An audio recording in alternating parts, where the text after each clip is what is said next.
Eh, s'il vous plaît! Oh! Non! C'est à moi, là! Il est des souilles en tôle. Et voilà, comme ça on est au-dessus de lui, on peut le voir d'un petit peu plus près. Donc là, j'arrive au zénith, je relâche, je tourne. Hop là!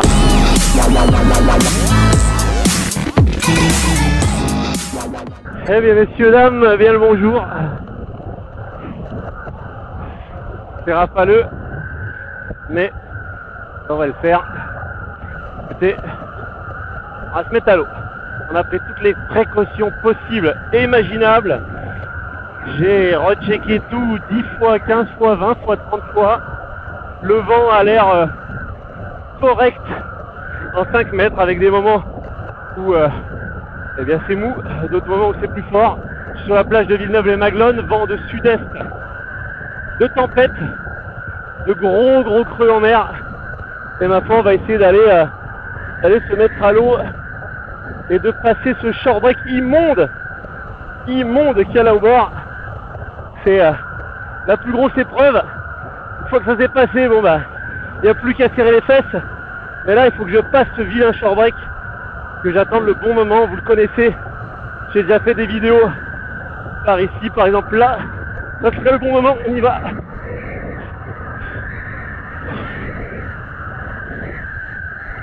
Alors, qu'est-ce que ça dit?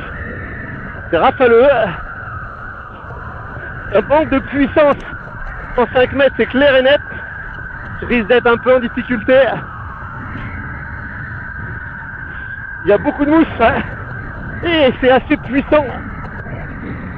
Donc ça, on en parlait dans comment se forment les vagues. C'est un peu logique. C'est une houle assez longue parce que le Fetch est large. Ça a soufflé sur toute la Méditerranée cette nuit. Donc du coup, bah, la houle, elle a eu le temps de prendre de la vitesse sur une large zone. Et donc du coup, bah, forcément, elle est puissante. Un peu plus puissante que certaines fois. Du coup, elle crée du courant. Et du coup, bah, je suis presque limite en 5, hein, je vais vous dire. On va vite dégager quand même. On va vite dégager, cocotte. Oh là là, on la voit d'un peu trop près déjà d'entrée. Début de session. J'ai pas envie de voir les grosses mères de si près. J'ai mis le lycra rouge pour être visible en cas de problème. Donc je disais, je suis en 5 mètres brise, je suis à Palavas les flots. Là où l'annoncer par les différents sites est de 2 mètres 50 à 3 mètres. Donc c'est pas le plus gros qu'on ait ici, hein. Des fois on a du 4 mètres 50, 5 mètres annoncé.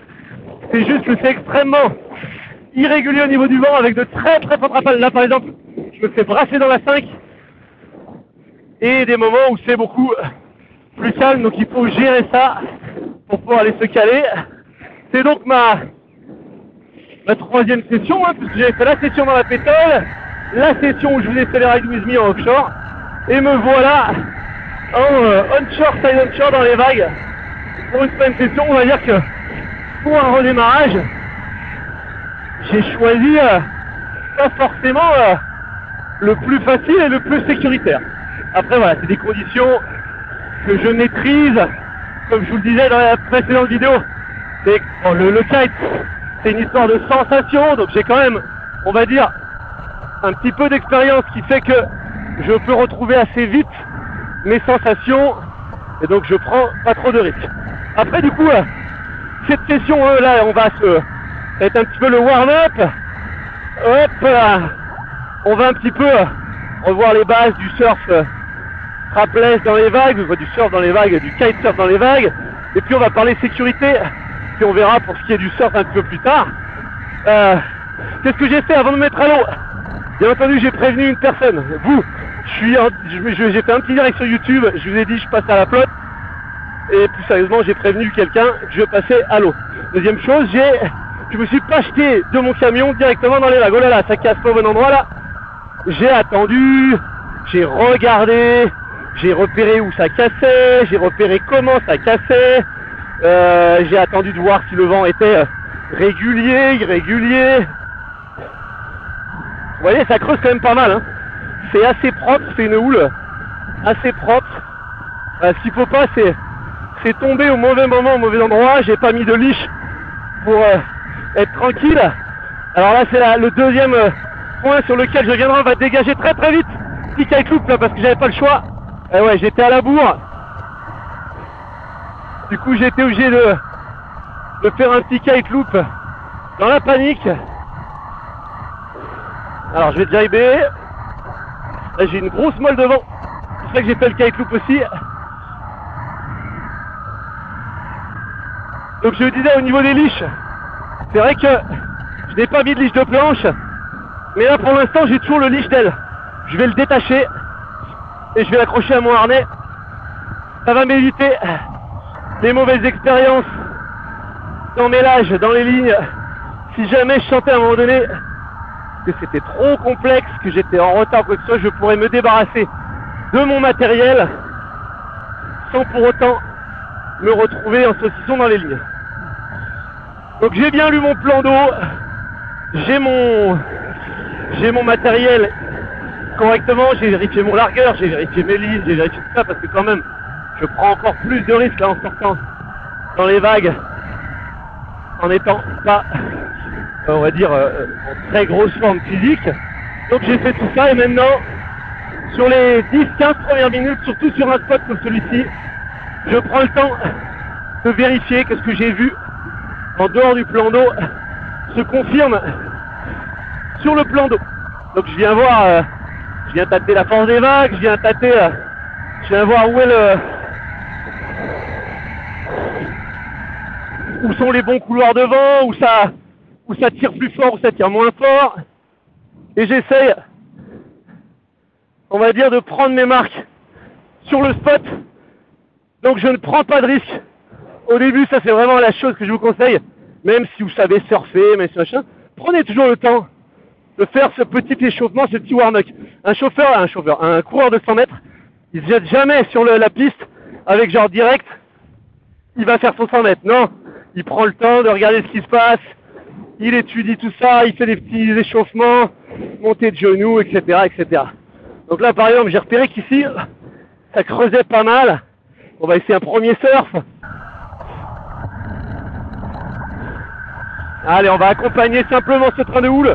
Je suis en 5 mètres, donc l'aile bouge vite. Donc je vais utiliser mon aile pour accompagner. Voilà. Et je vais faire attention de sortir avant de me faire coincer. Ça c'est hyper important. Sinon je retourne dans mon short break de départ. Et là, ça peut s'avérer pas très sympathique. Là, vous voyez, je suis dans une zone de mousse. J'ai vraiment du mal à repartir. Du coup, qu'est-ce que je fais? Je vire. C'est comme si je reviens au démarrage de la plage. J'essaie de m'éloigner de cette zone. Hop, le short break. Alors pour le son, dites-vous bien qu'il y a du vent très fort, que je suis en 5 mètres là, donc on va abattre à toute vitesse pour aller chercher la zone qui est après la mousse. Voilà, j'ai évité d'être dans la zone où ça cassait. Maintenant, je peux passer, je fléchis jambes avant, je garde mon aile bien haute pour qu'elle me porte. Dès que je passe la mousse, je renvoie derrière mon aile pour qu'elle reprenne un peu de vitesse. Je vais mettre la caméra un peu plus sur l'aile. Donc oui, je disais le son, oui, j'ai quelques petits problèmes là, avec le système BB Talking qui pourtant normalement est génial. Mais c'est pareil, je pense que le matos commence à vieillir. Et le son, il y avait un peu d'écho sur les dernières vidéos. Là, dites-vous bien qu'à 40 nœuds, je sais pas ce que ça donnera du tout. Donc là, soyez indulgents, profitez des conditions. Vous êtes en mer quand même dans des grosses conditions avec moi là. Donc on en profite. Bon là, je vous le dis, je commence à me sentir beaucoup plus à l'aise. Je relance dès que j'ai passé la mousse. Je commence à me sentir beaucoup plus à l'aise. On va aller chercher les plus gros trains de houle le long de la digue. Alors en amont, maintenant on a parlé de se préparer sur la session. En amont de la session, est-ce que je peux faire quelque chose pour me sécuriser dans les vagues? Déjà, les gars, ça paraît con, hein, mais allez nager quand vous le pouvez et allez nager en mer. Je vois énormément de riders qui sont là, qui attendent sur la plage les jours où il n'y a pas de vent et qui se disent pas, bah tiens, je vais aller faire quelques brasses dans les vagues, sur un plan d'eau, voilà. C'est bien de nager en piscine, c'est bien, mais ça n'a rien à voir avec nager sur un plan d'eau défoncé. Les triathlètes vous le diront, s'entraîner en piscine pour aller faire un triathlon en mer, c'est même pas la peine, quoi, parce que du coup, c'est la mauvaise surprise au moment où on arrive en mer. Ouh, j'ai eu chaud. Donc, eh bien, pensez à nager autant que vous le pouvez. Dès qu'on peut, une petite nage. Ouh là là, ça tamponne ici. Voilà, on voit que ça se range. C'est beaucoup plus propre là. Il y a beaucoup plus de périodes, c'est-à-dire d'écart entre les trains de houle. Par contre, le vent tamponne de dingue, donc on va dégager assez vite. Je pense que c'est dû. Ouh, ça tamponne juste au bon endroit. Voilà. C'est pas ce que j'avais du tout prévu. Là, je suis dans une zone où c'est puissant. Je vais me faire coincer ce qu'on appelle à l'inside, c'est-à-dire entre la vague et la plage, ou entre la vague et le riff. Ah ouais, j'ai plus rien, j'ai une molle. Oh la vache. Enfin, j'ai plus rien, façon de parler, on est en 5 mètres. Mais j'ai plus grand chose. Ah là là là là là là là. Allez, on va essayer de ressortir. Dommage, j'étais bien placé, ça avait l'air sympa. Et en fait, ça tamponnait pas, c'est simplement une grosse molle généralisée du vent. Bah écoutez, vous savez quoi, hein? Ce qu'on va faire, c'est qu'on va aller se prendre une vague et on va rentrer en surfant, voir si le vent repart ou pas. Parce que là, le risque, ça serait d'aller se faire coincer. Et s'il vous plaît! Oh! Non! C'est à moi, là!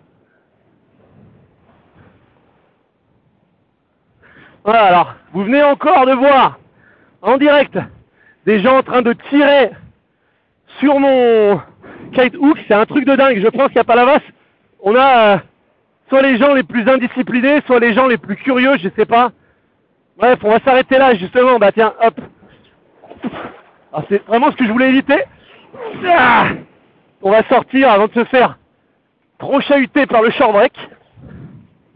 Je vais vous essorer un peu. Donc, bah, j'ai encore des mecs. Ils étaient 4 et ils étaient en train de tirer toute leur force sur le kite hook que j'avais bien enterré pour essayer de le récupérer. C'est un truc de dingue. Alors cette fois-ci, il n'y a pas le sac à côté explicatif parce que c'était tellement fort le vent, j'avais peur qu'il s'abîme, que se déchire, je l'ai rangé. Mais c'est un truc de dingue. Bref, fin de cette première vidéo dans les vagues. Je vous dis la fille de beach, alors on se prend pas la tête et on en profite. À très bientôt pour la prochaine vidéo, certainement au cours de la même session. Ciao les glissous. Bye bye. Sachant que quand même, hein, il y a marqué Kite Hook Security System de notre move. Alors je veux bien que les Français soient nuls en anglais, mais quand même, faut pas abuser quoi. Donc bah Hervé, Kite Hook, si tu regardes cette vidéo, peut-être ajouter la consigne en français. Parce que le français n'étant pas bon en anglais, on va lui laisser le bénéfice du doute, peut-être qu'il ne comprend pas ce que veut dire de notre remove.